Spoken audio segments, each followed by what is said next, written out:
Mis ojos recorrieron las palabras.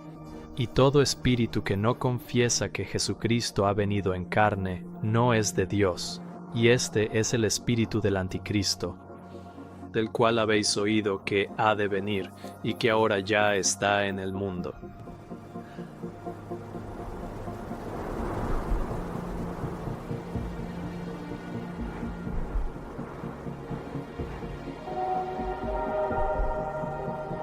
He leído este versículo muchas veces. Sabía que la venida de Cristo en la carne se refería a su encarnación. Que reconocer que Cristo ha venido en la carne significa reconocer que se hizo humano como nosotros hace 2000 años. Pero entonces me asaltó un pensamiento. ¿Eso es realmente lo que significa? No lo sabía. Supongo que simplemente había asumido que eso era lo que significaba, pero necesitaba saberlo con certeza. Tenía que averiguarlo, de verdad.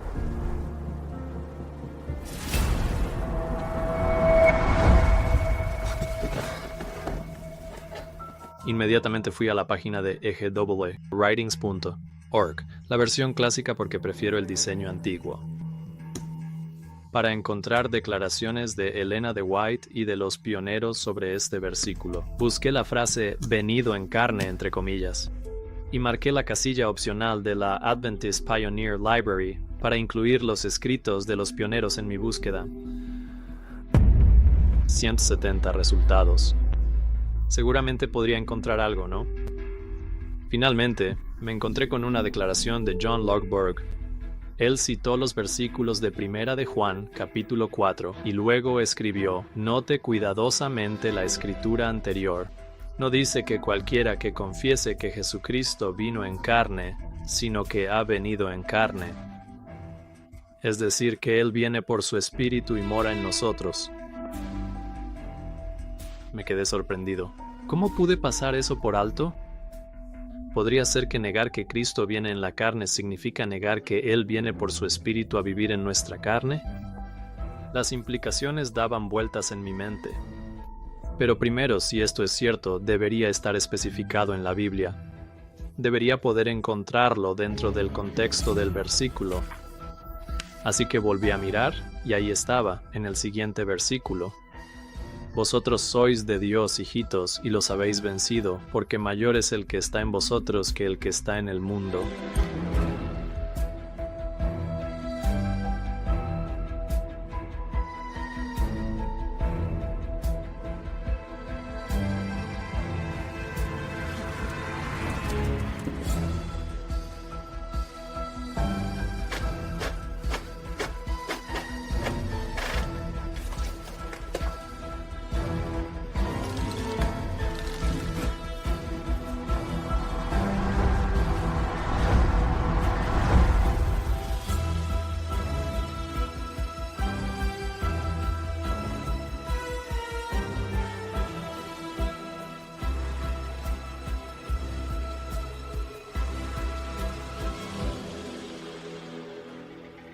Tenía que ver qué más había escrito Lockborough. Él viene por su Espíritu y mora en nosotros en respuesta a nuestra fe. De hecho, esta es la verdad central del Evangelio: Cristo en vosotros, la esperanza de gloria. El tema práctico que se encuentra en todos los escritos de la señora White es la necesidad de Cristo como un Salvador que mora en nosotros si queremos avanzar en el camino celestial.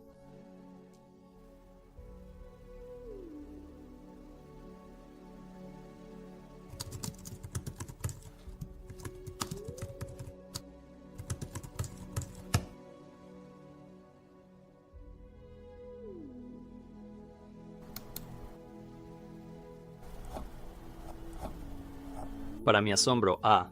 T. Jones hizo exactamente el mismo punto en acuerdo con Lockborough. Él escribió en 1895. ¿Qué podría entonces mostrar? Un reinado más universal de la forma de piedad, no solo sin el poder, sino negando el poder, pues esta forma de piedad negará que Jesucristo ha venido en carne. Todo espíritu que confiesa que Jesucristo ha venido en carne, ese es el Espíritu de Dios. Todo espíritu que no confiesa que Jesucristo ha venido, no que vino, sino que ahora ha venido en mi carne.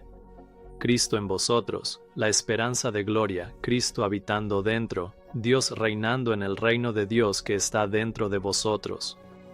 Eso es lo que esto significa. Todo espíritu que no confiesa que Jesucristo ha venido en carne no es de Dios, y este es el espíritu del anticristo.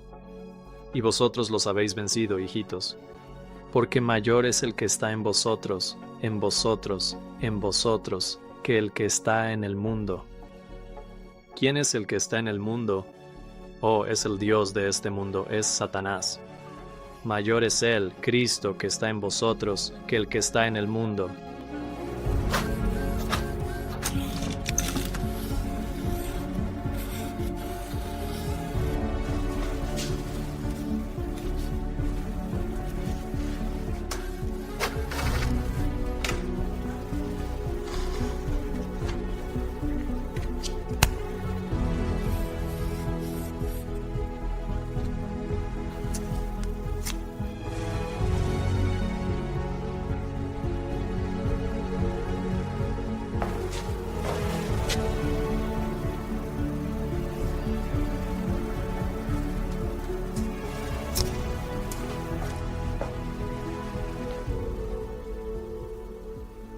Mi mente se aceleró mientras procesaba cuán significativa era esta revelación. Hace 8 años llegué a comprender que la presencia del Espíritu Santo era, en realidad, la presencia de Jesús mismo. Había leído cómo la Biblia nos dice que el Señor es ese Espíritu, y cómo el último Adán, que es Jesús, fue hecho Espíritu vivificante. Lo había leído. Dios ha enviado el Espíritu de su Hijo a vuestros corazones, y aún ahora. Jesús explicó que el Consolador que prometió enviar era Él mismo. Él les dijo a los discípulos: Yo rogaré al Padre y os dará otro Consolador, y cómo Jesús habló de ese Consolador. Pero vosotros le conocéis, porque mora con vosotros y estará en vosotros. Al estudiar el capítulo detenidamente, llegué a comprender que aquel de quien Jesús dijo, mora con vosotros, era Él mismo. Porque leí en el versículo 25, estas cosas os he hablado estando aún con vosotros.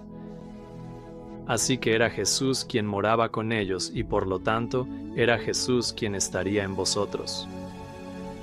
Vi que el Consolador era Jesús, por eso dijo, no os dejaré huérfanos, vendré a vosotros. Y de nuevo Jesús dijo, yo en vosotros, y le amaré y me manifestaré a él.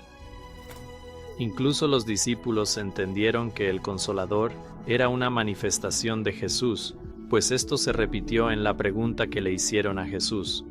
¿Cómo es que te manifestarás a nosotros?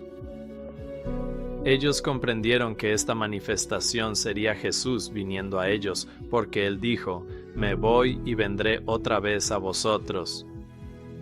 Había visto cómo la palabra griega para consolador es la palabra, y cómo esta palabra solo se usó en la Biblia 5 veces. Todas ellas por Juan, incluyendo la última vez que usó la palabra en Primera de Juan, capítulo 2, versículo 1. Aquí se traduce como abogado, pero es la misma palabra griega parakletos, que significa consolador, y Juan le da un nombre a este consolador, diciendo que tenemos un abogado o consolador, con el Padre Jesucristo el justo.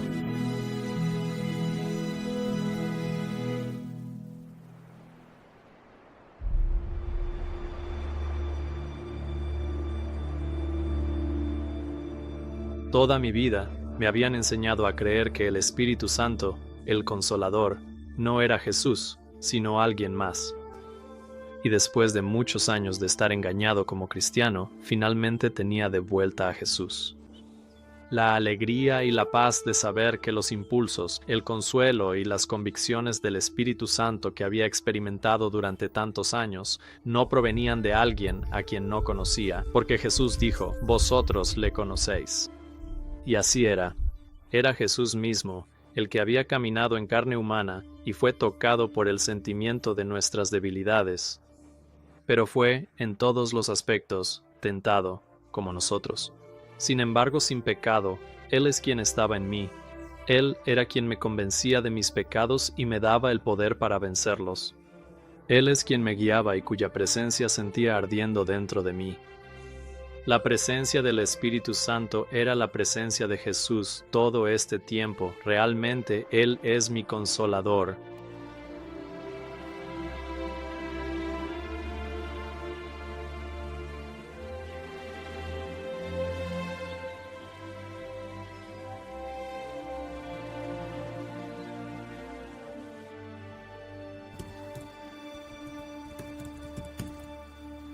Y este era el entendimiento que también tenía Elena White, pues ella escribió: El Salvador es nuestro consolador. Esto he comprobado que Él es.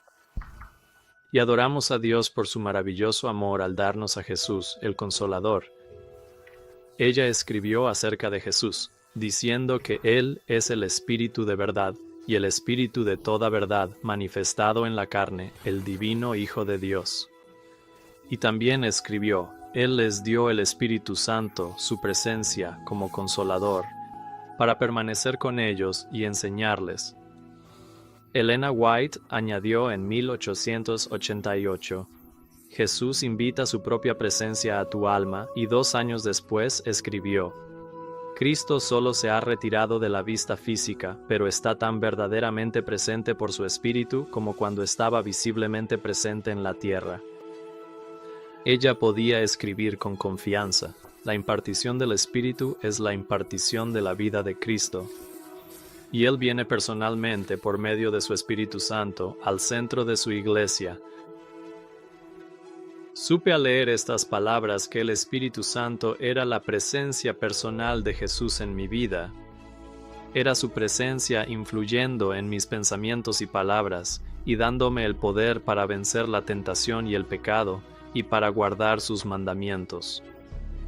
Aunque me sentía inmensamente feliz por esta profunda revelación de que los impulsos del Espíritu Santo en mi vida eran los impulsos de Jesús, también me entristecía haberlo aprendido solo después de ser cristiano durante 11 años.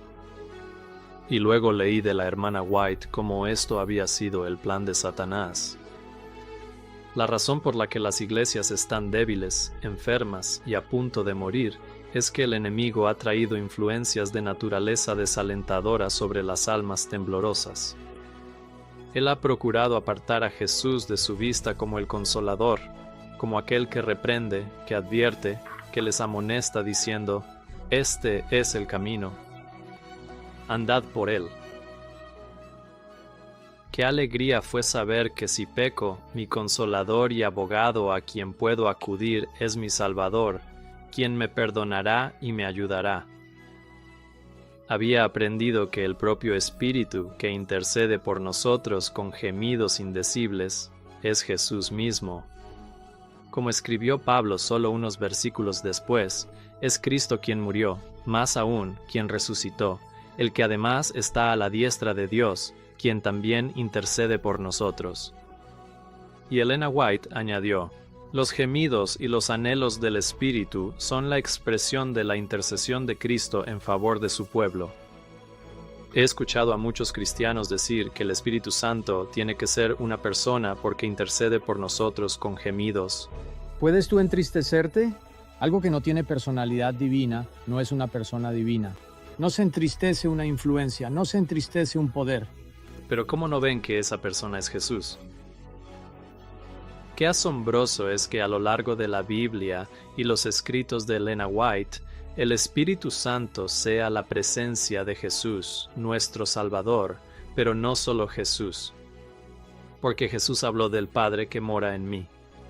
Así que cuando recibimos al Espíritu Santo, no es solo la presencia de Jesús, sino también la presencia de su Padre. Como dijo Jesús acerca de aquellos que reciben al Consolador: vendremos a Él y haremos morada con Él. Prescott lo resumió diciendo: la presencia tanto del Padre como del Hijo nos es garantizada a través del Espíritu que mora en nosotros en la venida del Consolador.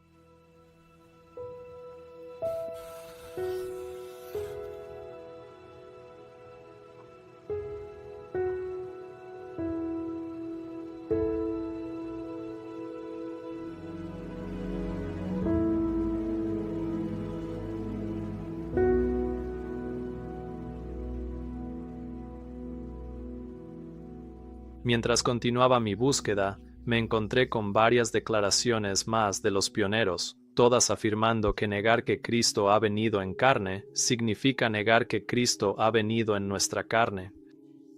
Hablando de Prescott, él también comentó sobre estos versículos acerca de Cristo viniendo en carne y escribió lo siguiente: Ahora, eso no puede significar simplemente reconocer que Jesucristo estuvo aquí y vivió en la carne. Los demonios hicieron ese reconocimiento. Los demonios pueden fusionarse con muchas personas sin que los demás sean malvados. Ellos sabían que Cristo había venido en carne. La fe que viene por el Espíritu de Dios dice: Jesucristo ha venido en mi carne. Él mora en mi carne. Lo he recibido. Ese es el corazón y la vida del cristianismo. Entrando en más detalle sobre esto, él señala en 1895, ahora no es todo el que confiesa que Jesucristo vino en carne, sino todo el que confiesa, el que está confesando, que Jesucristo ha venido en su propia carne. Pero tú dices, eso no puede significar eso. Vamos a detenernos un momento.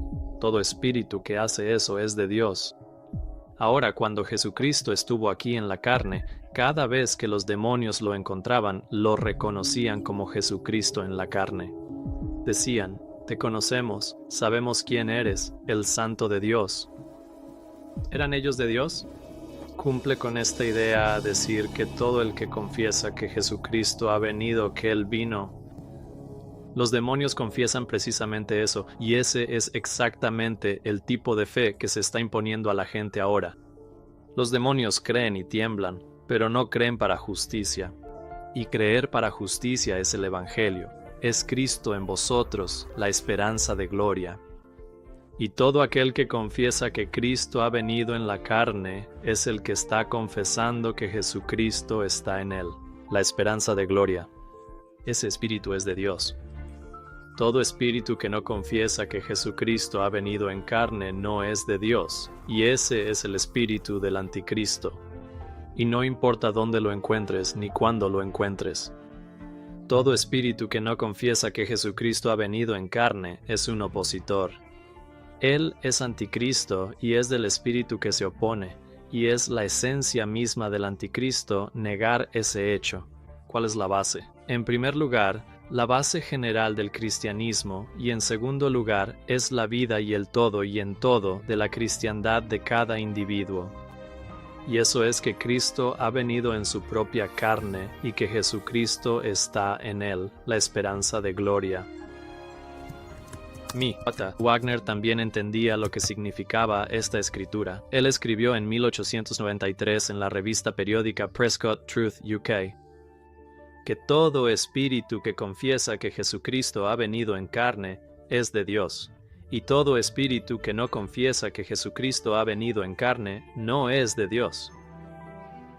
Observa de nuevo el tiempo presente. No basta con confesar que Jesucristo vino en carne. Eso no traerá salvación a nadie. Debemos confesar a partir de un conocimiento positivo que Jesús está viniendo ahora mismo en la carne, y entonces somos de Dios. Cristo vino en carne hace 1800 años, precisamente con el propósito de demostrar la posibilidad. Lo que Él hizo una vez es capaz de hacerlo de nuevo.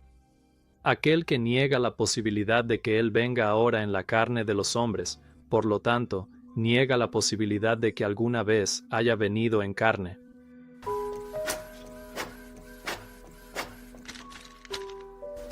Fue con estos nuevos pensamientos que comprendí ahora cómo seguir el consejo de Juan y probar los espíritus para ver si son de Dios.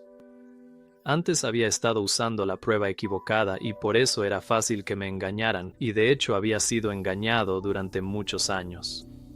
Pero con este nuevo entendimiento, finalmente supe cómo probar los espíritus con el estándar correcto, si reconocen o no que Cristo ha venido en nuestra propia carne por su espíritu.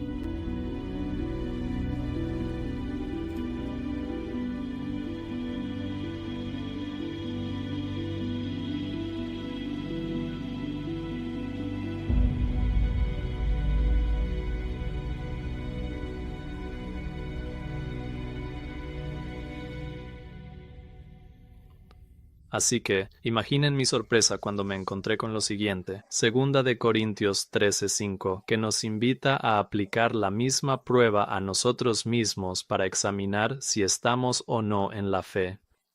Leo: examinaos a vosotros mismos si estáis en la fe. Probaos a vosotros mismos. Y entonces vi el mismo estándar para el examen.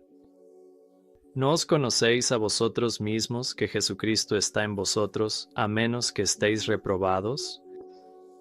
Y luego, al estudiar la palabra reprobado, descubrí que se refería a alguien que rechaza la verdad, porque leí en 2 de Timoteo 3:8 que Janes y Jambres resistieron a Moisés. Así también estos resisten la verdad. Hombres de mente corrupta, reprobados en cuanto a la fe. Así que reprobado significaba resistir la verdad. ¿Y qué verdad resistieron? Que Jesucristo está en vosotros, la esperanza de gloria. Por lo tanto, ellos eran reprobados en cuanto a la fe, y así también lo es cualquiera o cualquier iglesia que niegue lo mismo. Nuestras almas y mientras escuchas la palabra de Dios. Aunque era concluyente lo que los pioneros enseñaron sobre Primera de Juan y Cristo viniendo en carne, eso me dejó preguntándome acerca de Elena de White. ¿Comentó ella sobre este versículo y sobre lo que significa confesar que Cristo ha venido en carne? Y entonces lo encontré. Sí, ella lo hizo. Encontré esta declaración en el manuscrito 15 de 1894, en el párrafo 23, donde ella escribió: ¿Por qué pecamos? ¿No entendemos la suficiencia de Dios? Él se revelará en nuestros corazones. Hemos tenido en nuestras lecciones de la escuela sabática que cuando confesamos que Jesucristo ha venido en carne, debemos confesar que Él ha venido en nuestra carne. Y ahí estaba, tan claro como puede ser, del espíritu de profecía. Debemos confesar que Él ha venido en nuestra carne. Así que quedó confirmado. Entonces Elena White, los pioneros y la Biblia, todos testificaron que confesar que Cristo ha venido en carne significa confesar que Él ha venido en nuestra carne.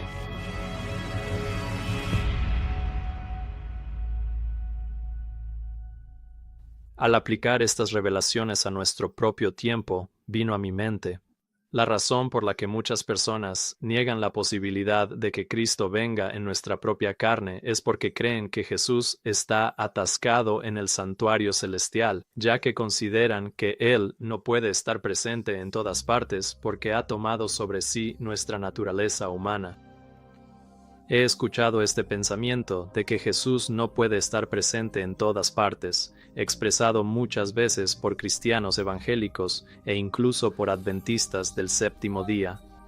Si Cristo no fuera también divino, tal razonamiento podría tener sentido. Sin embargo, Jesús no es solo humano, también es divino.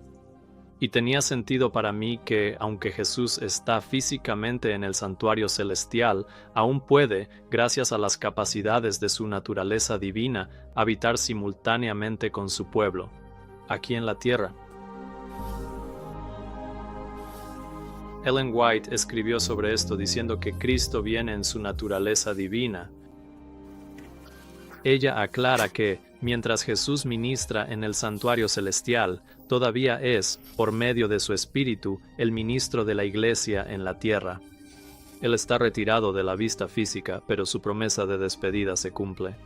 He aquí, yo estoy con vosotros todos los días, hasta el fin del mundo.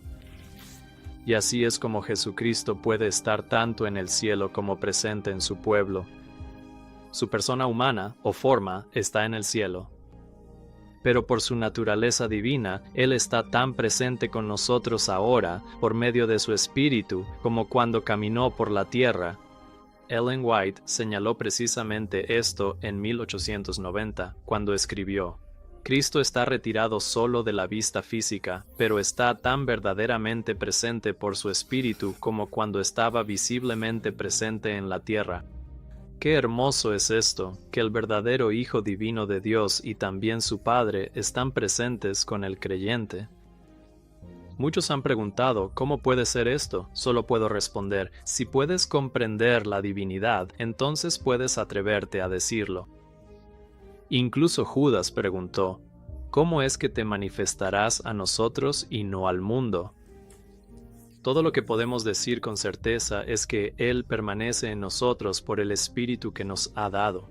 Si Cristo permanece en nosotros por el Espíritu, entonces solo aquel que pueda explicar la naturaleza del Espíritu puede atreverse a explicar este misterio. Y seguirá siendo un misterio, porque la agencia operante no fue revelada a la vista. Y ningún razonamiento humano, ni siquiera del hombre más erudito, puede definir las operaciones del Espíritu Santo sobre las mentes y los caracteres humanos. Y así, Elena White concluye, el método preciso por el cual se imparte y se sostiene está más allá del poder de la filosofía humana para explicarlo. Es el misterio de la piedad. Sin embargo, los discípulos también se preguntaban cómo podía Cristo estar con ellos y, sin embargo, ser invisible. Que Cristo se manifestara a ellos y, sin embargo, fuera invisible para el mundo, era un misterio para los discípulos. No podían comprender las palabras de Cristo en su sentido espiritual. Estaban pensando en una manifestación visible y externa.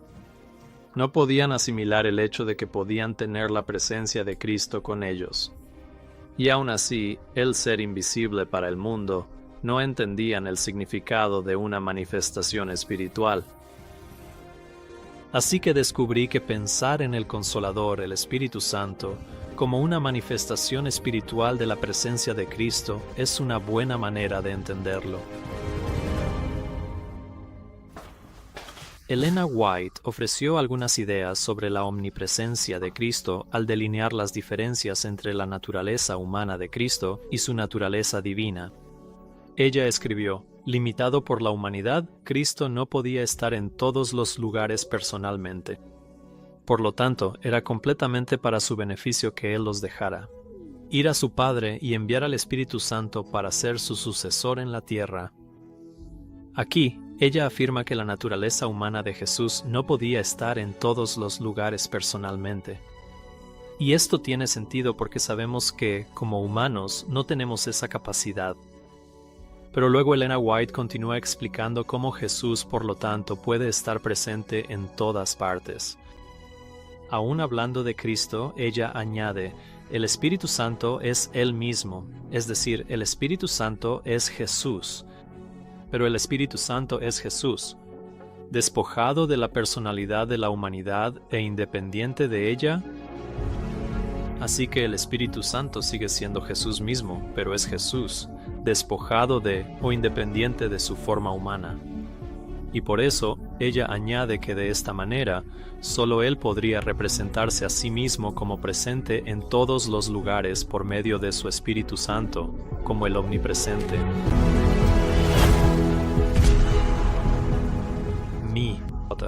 Waggoner llamó al Espíritu de Cristo su propia presencia personal y añadió que por el Espíritu, Él puede habitar en cada hombre en la tierra si se lo permiten y que esto era algo que Jesús en la carne no podía hacer.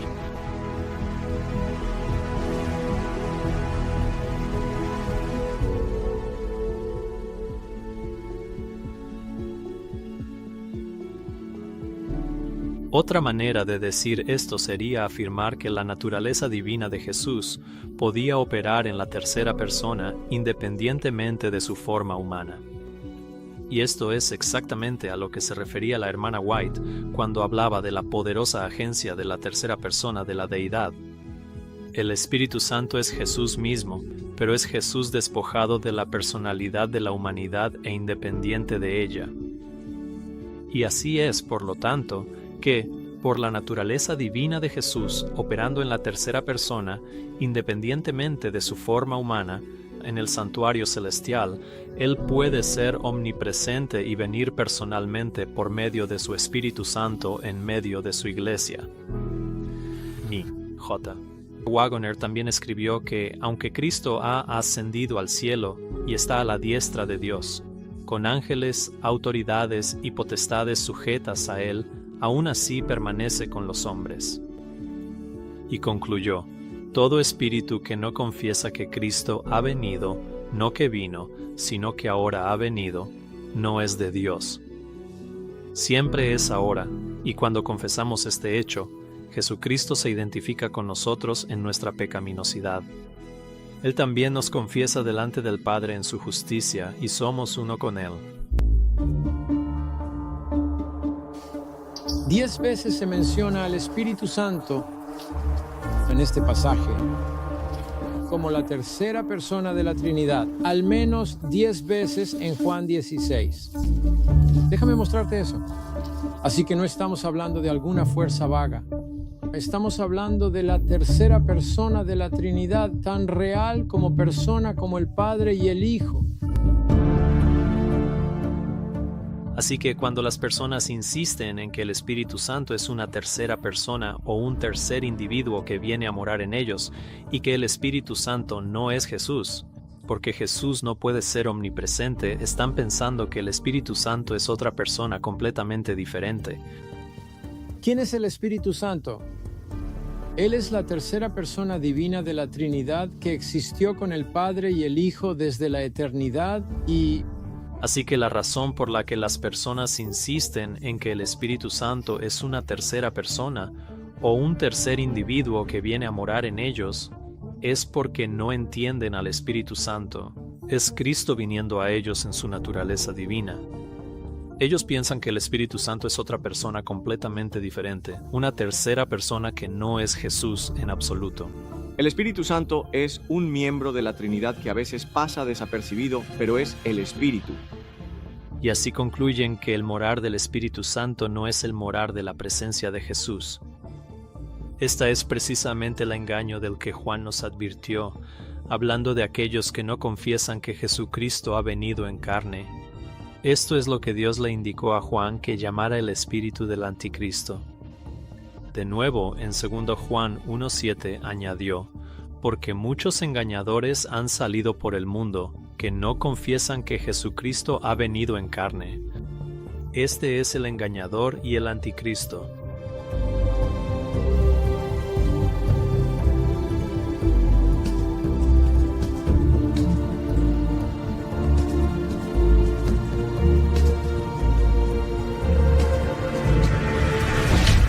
El concepto del Espíritu Santo como una tercera persona, distinta del Padre y del Hijo, se consolidó en el Concilio de Constantinopla en el año 381. Y aunque la idea de un Espíritu de Dios estaba presente en el Antiguo Testamento, la doctrina formal del Espíritu Santo como una persona divina distinta dentro de la Trinidad se desarrolló en el siglo IV. Y cuando miramos hacia atrás a las acciones del Anticristo en el siglo IV, en el Concilio de Constantinopla, podemos verificar este hecho. Fue aquí en el año 381 d.C., donde la Iglesia Católica añadió una nueva doctrina que definía la naturaleza del Espíritu Santo como una tercera persona divina, diciendo, cito, el Espíritu Santo, el Señor y dador de vida, que procede del Padre. Wikipedia, el Padre y el Hijo juntos son adorados y glorificados. Wikipedia agrega en la siguiente oración: la doctrina de la divinidad y personalidad del Espíritu Santo fue desarrollada por Atanasio en las últimas décadas de su vida. ¿Y quién fue Atanasio? Atanasio de Alejandría fue un obispo de lo que se convertiría en la Iglesia Católica.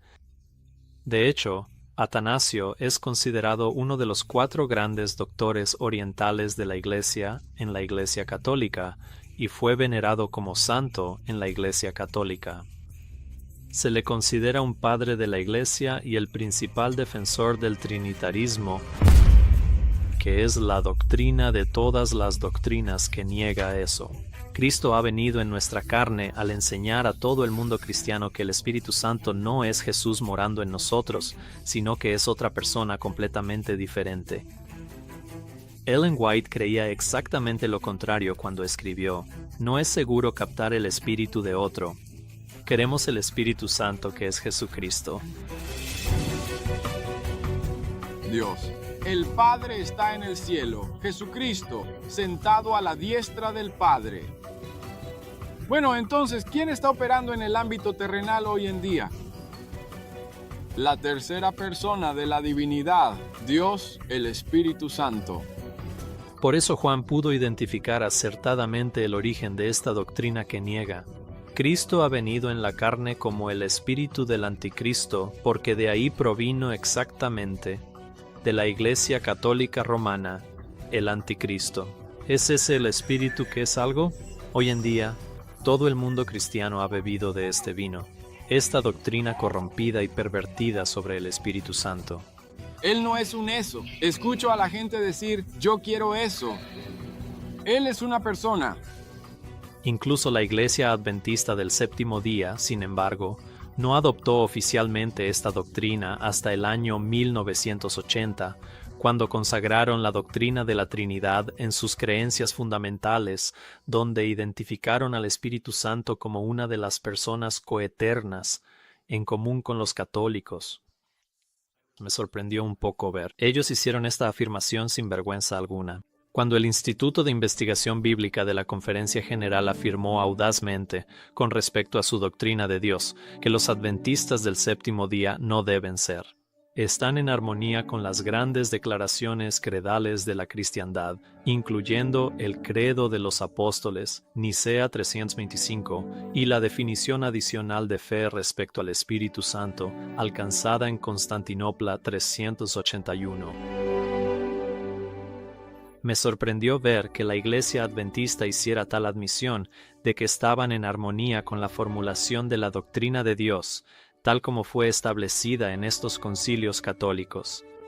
En un documento titulado Tanto en Común, Documentos de Interés, en las conversaciones entre el Consejo Mundial de Iglesias y la Iglesia Adventista del Séptimo Día, no dejaron dudas respecto a los puntos que tenían en común. Escribieron: las iglesias miembros del Consejo Mundial de Iglesias y los adventistas del Séptimo Día están de acuerdo en los artículos fundamentales de la fe cristiana, tal como se establece en los tres antiguos símbolos de la Iglesia, el apostólico, el niceno, el constantinopolitano y el de Atanasio.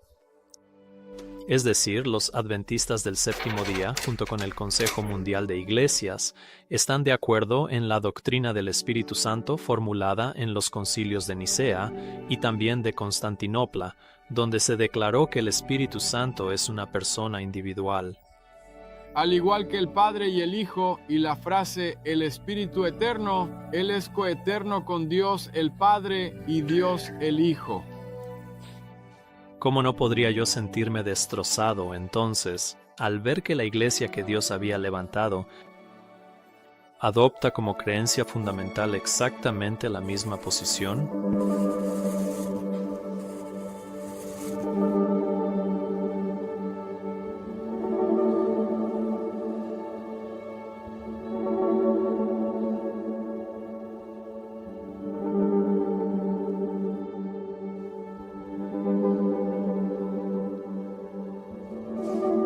Luego concluyen: este acuerdo se expresa en la aceptación incondicional de la doctrina de la Trinidad.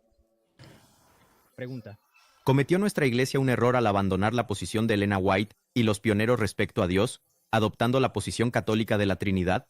Absolutamente no. La naturaleza trinitaria de Dios no es una posición católica. Nadie piensa que hay tres dioses, sino un solo Dios en tres personas. Así que hay tres personas distintas, un solo Dios. Padre, Hijo y Espíritu. Tres personas en un solo Dios. Hay un solo Dios, expresado como tres personas, Padre, Hijo y Espíritu Santo. Dios es uno y tres, Padre, Hijo y Espíritu Santo. Así que vemos aquí que una de las señales distintivas de una iglesia falsa son aquellas personas que añaden o quitan de la ley de los 10 mandamientos de Dios. ¿Estás de acuerdo con eso? Cuando dice en el primer mandamiento, yo soy el Señor, tu Dios. Dios ahí es Elohim, que está en plural. Así que incluso en los 10 mandamientos, Dios está diciendo, es casi como si Dios dijera, nosotros somos el Señor, tu Dios. ¿Estás de acuerdo con eso? ¿Qué otra conclusión lógica podría sacar, excepto que cuando los adventistas adoptaron oficialmente la doctrina de la Trinidad en 1980, el espíritu del anticristo se convirtió en el espíritu de la Iglesia Adventista del Séptimo Día? Debería entonces haberme sorprendido que la primera revista publicada durante la Conferencia General de 1980, en la portada, anunciara el tema de la Conferencia General: por su espíritu.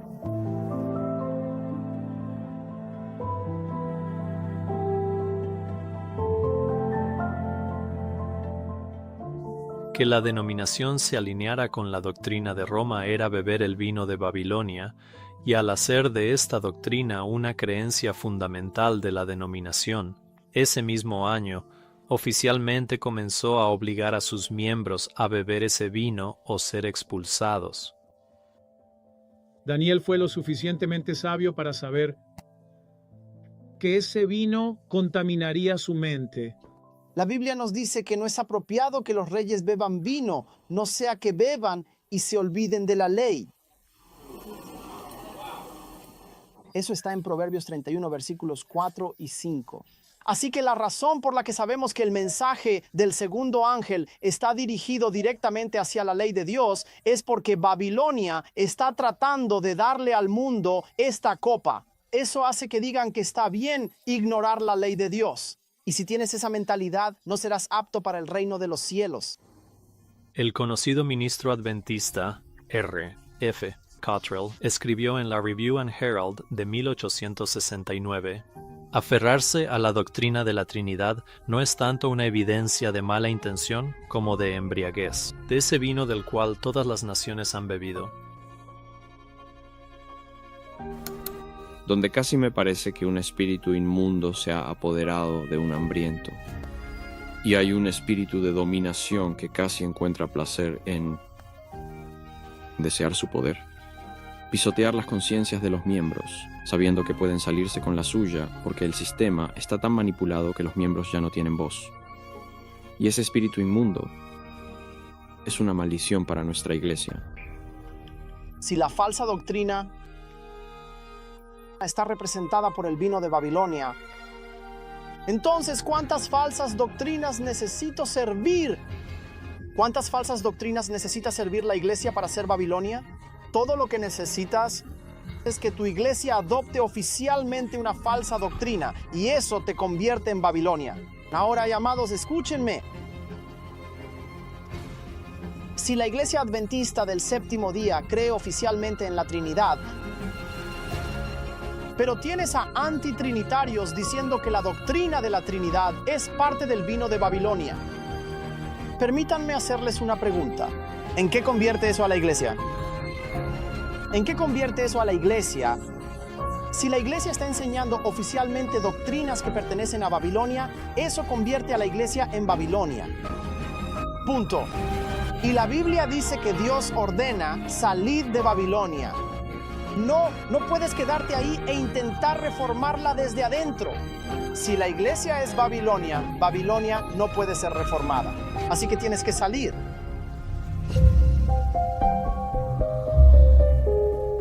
Dios, el Espíritu Santo, el tercer miembro del grupo de la deidad. El hecho de que hayas sido un pionero no significa que fueras infalible. El progreso en el tema de la deidad también coincide con el periodo posterior a 1888, cuando estábamos recibiendo tanta luz. Que la actual Iglesia Adventista del Séptimo Día, junto con toda la cristiandad, está albergando el espíritu del anticristo, y una enseñanza que niega que Cristo ha venido en carne, no es algo que pueda tomar a la ligera. Satanás le ha robado a Jesús al pueblo, y ni siquiera lo saben. ¿Quién les dirá que su consolador es Jesús? El destino de las almas está en juego, incluida la mía y la tuya.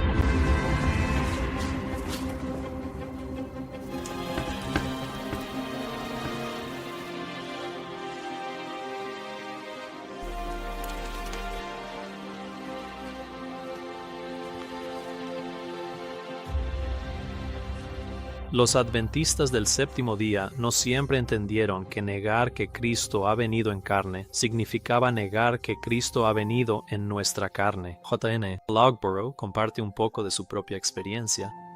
Él escribe: ahora leo otro texto, 1 Juan 4, 1 y 3. Amados, no creáis a todo espíritu, sino probad los espíritus si son de Dios, porque muchos falsos profetas han salido por el mundo. En esto conoced el Espíritu de Dios. Todo espíritu que confiesa que Jesucristo ha venido en carne es de Dios.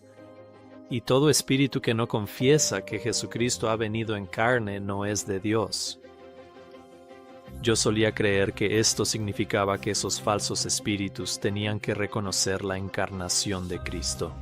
Pero bendigo a Dios porque nos está llegando una luz mayor, y ahora creo que significa confesar que Jesucristo ha venido en nuestra carne. Así es precisamente como hemos de vencer por medio de Jesucristo en nuestra carne. Como dice el texto, mayor es el que está en vosotros que el que está en el mundo. Esto fue una nueva revelación para Logborough y también lo fue para mí. Él también planteó un punto importante. Solo podemos vencer el pecado mediante el poder interior de Jesucristo.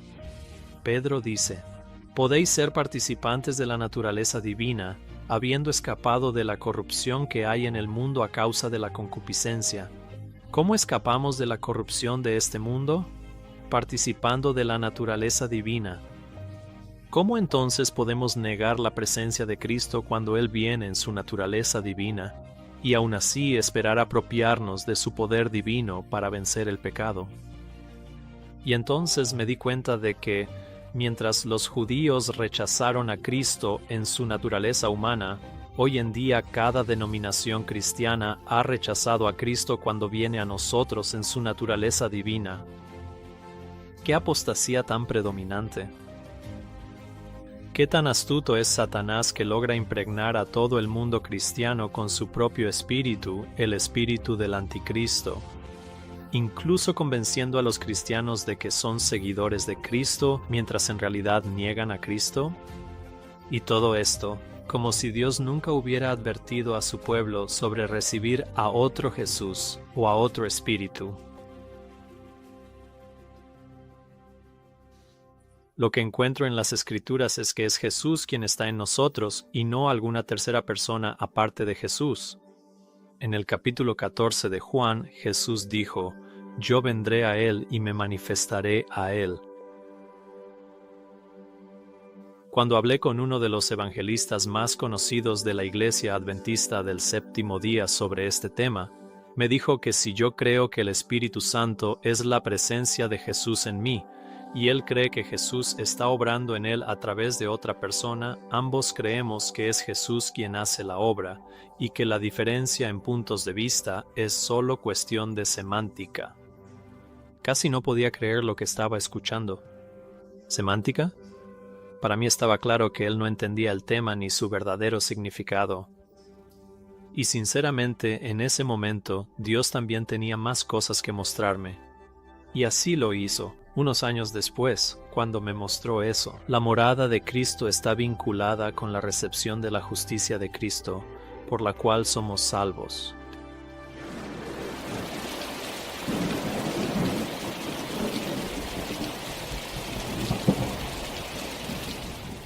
En el libro de Segunda de Corintios, Pablo habla del ministerio del Espíritu como el ministerio de la justicia.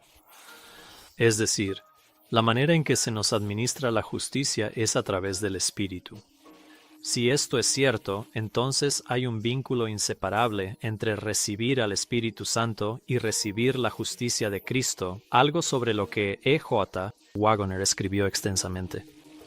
En 1891 Waggoner escribió: ¿cómo obtenemos la justicia de Cristo? No podemos separar la justicia de Cristo mismo. Por lo tanto, para que los hombres obtengan la justicia de Cristo, deben tener la vida de Cristo. Y Ellen White ya dijo: la impartición del Espíritu es la impartición de la vida de Cristo. Por lo tanto, solo podemos tener la justicia de Cristo cuando tenemos a Cristo. A.T. Jones amplió este pensamiento en 1893 diciendo: ¿No ves entonces cómo la justicia de Dios y el Espíritu Santo van de la mano? No puedes separar a los dos, pertenecen juntos. ¿Por qué mirarlo? Gálatas 4:5, Él vino para redimir a los que estaban bajo la ley, para que recibiéramos la adopción de hijos, y porque sois hijos, Dios envió el Espíritu de su Hijo a vuestros corazones. Y concluye: entonces digo, ¿no ves que es imposible mantener separada la justicia de Dios y el Espíritu Santo? Wagoner escribió que la posesión del Espíritu muestra que tenemos derecho a la herencia, porque el Espíritu trae justicia. Y en su libro Buenas Nuevas escribió: ¿cuál es la justicia que trae el Espíritu? Es la justicia de la ley. Y T. Jones estuvo de acuerdo cuando dijo: nuestra única base de esperanza está en la justicia de Cristo, imputada a nosotros y en la que es realizada en nosotros por su Espíritu Santo. Naturalmente me pregunté, ya que la justicia de Cristo y Cristo mismo no pueden separarse, aquellos que creen en la doctrina de la Trinidad, la cual niega que Cristo haya venido en nuestra carne, ¿también están sin saberlo rechazando la justicia de Cristo?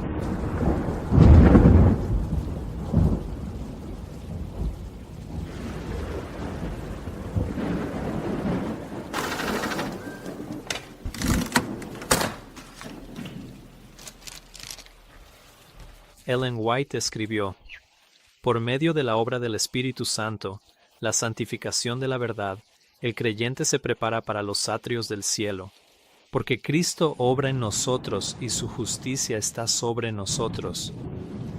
Así que ahí estaba de nuevo. Por medio de la obra del Espíritu Santo, la justicia de Cristo está sobre nosotros. Esto no era simplemente una cuestión de semántica.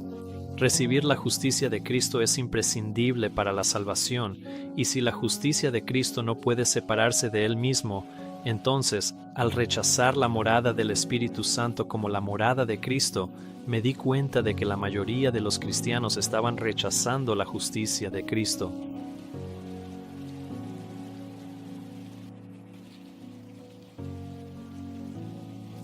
Prescott hizo el mismo señalamiento en 1896, escribiendo eso: la salvación no es algo que Cristo nos trae y nos da aparte de sí mismo. La salvación es simplemente Cristo mismo, y no hay salvación excepto al recibir a Cristo mismo. Tenemos tanta salvación como tengamos de Cristo. Estamos tan salvos como tengamos al Salvador, y es por su venida de esta manera y su morada en nosotros que tenemos salvación. La justicia no puede recibirse aparte de Él, y tenemos tanta justicia como tengamos de Cristo, y no más. A menos que Él sea el Cristo que habita en nosotros, el Salvador que está en nosotros, no hay justicia en nosotros. No podemos separar ninguna de estas cosas de Cristo mismo.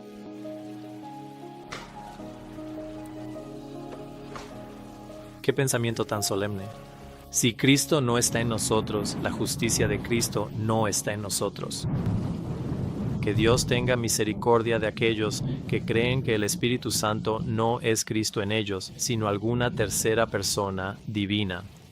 Porque si no tienen a Cristo en ellos, ¿de quién es la justicia que tienen?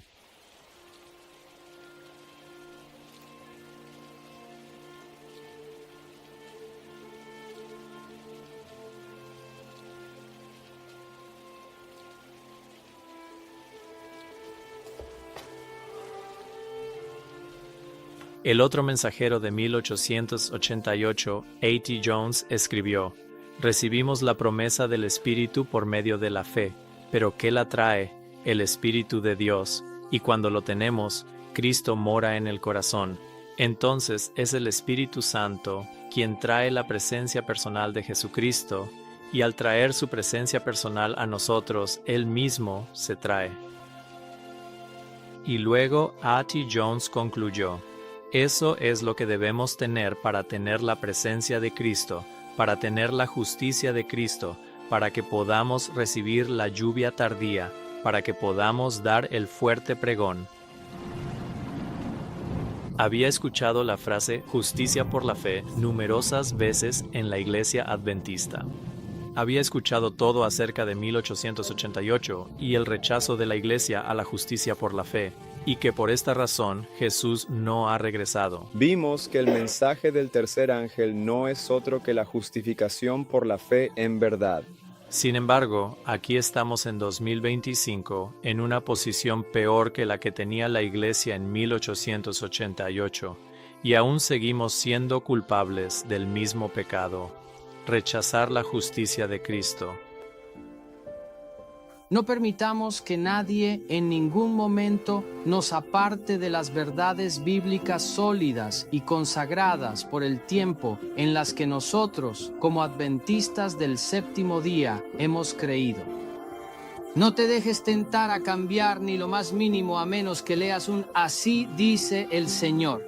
Pude ver que Jesús no está esperando a que regrese una iglesia perfecta, ni está esperando que la iglesia adventista del séptimo día se arregle a sí misma, ni la va a arreglar en contra de su voluntad. La iglesia por la que Jesús va a regresar es aquella en la que Jesús habita, aquellos que no han negado que Cristo ha venido en su propia carne.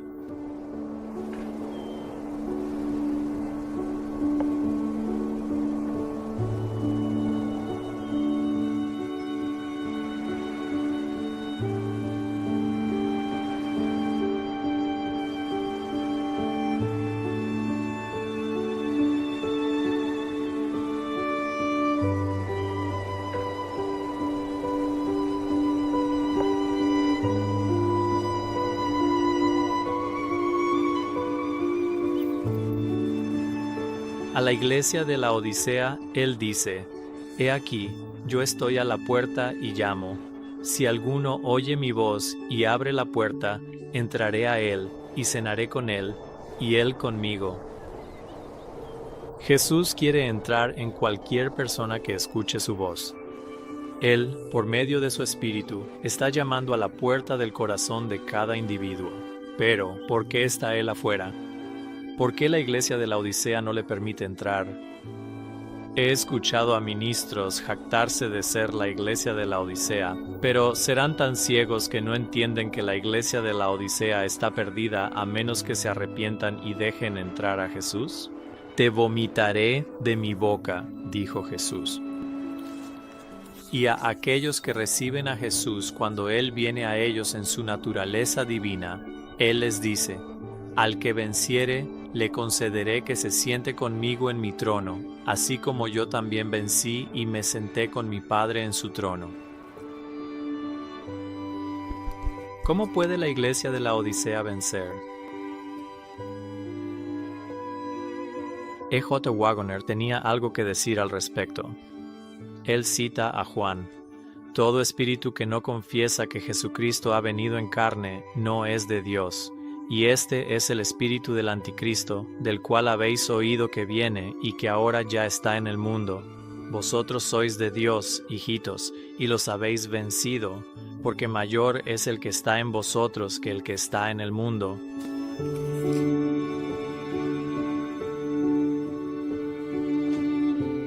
Y luego Waggoner concluye: Vencemos al anticristo únicamente teniendo a Cristo en nosotros.